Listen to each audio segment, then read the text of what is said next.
हमारा वीडियो थोड़ा खराब गया था एंड में। देखो एलपी विद्यार्थी पढ़ा रहा था मैं। एलपी विद्यार्थी ने दो कॉन्सेप्ट दिए हैं जो हमको लिखना पड़ेगा आंसर में, क्योंकि यही चीजें चेकर ढूंढेगा, सेक्रेट कॉम्प्लेक्स और नेचर मैन स्पिरिट कॉम्प्लेक्स। ठीक है, अगर ये नहीं डाला ये दोनों तो फिर नंबर नहीं मिलेगा। ठीक है, आपको सेक्रेट कॉम्प्लेक्स डालना जरूरी है, नेचर मैन स्पिरिट कॉम्प्लेक्स डालना जरूरी है।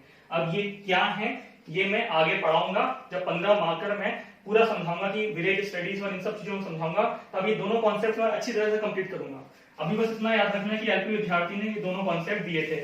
ठीक है, नेचर मैन स्पिरिट कॉम्प्लेक्स में सिंपल सा ये है कि नेचर मैन और स्पिरिट ये आपस में किस तरीके से इंटरेक्ट करते हैं प्रिमिटिव सोसाइटीज में, नेचर और मैन और स्पिरिट। और सेक्रेट कॉम्प्लेक्स में इन्होंने गया की स्टडी करी थी।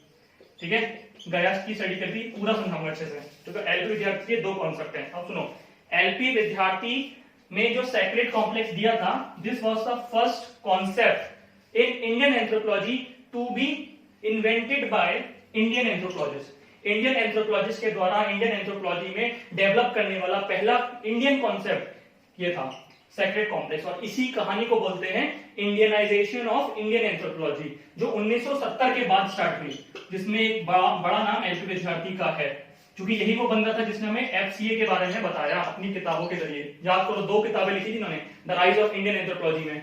ठीक है, और उस किताब में हमको एफसीए बताया, फॉर्मेटिव कंस्ट्रक्टिव एनालिटिकल फेज, पूरा डाउन के बारे में।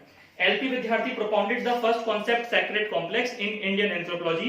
In fact, in study of sacred complex गया, ठीक है, ये कॉन्सेप्ट है भाई, नीचे में स्पिरिट कॉन्सेप्ट है। ठीक है, तो in fact in study of sacred study गया, sacred complex is the first concept in Indian anthropology to be established by Indian anthropologists. विद्यार्थी का जो नेक्स्ट कॉन्सेप्ट था इन direction of Indianisation of Indian anthropology was nature man spirit concept. ठीक है, nature man spirit concept. ठीक है, इन दोनों को डालना पड़ेगा आंसर में। ठीक है, यहाँ पे हमारा लेक्चर 3 पूरे से खत्म होता है। अब हम लेक्चर 4 में एंट्री करेंगे।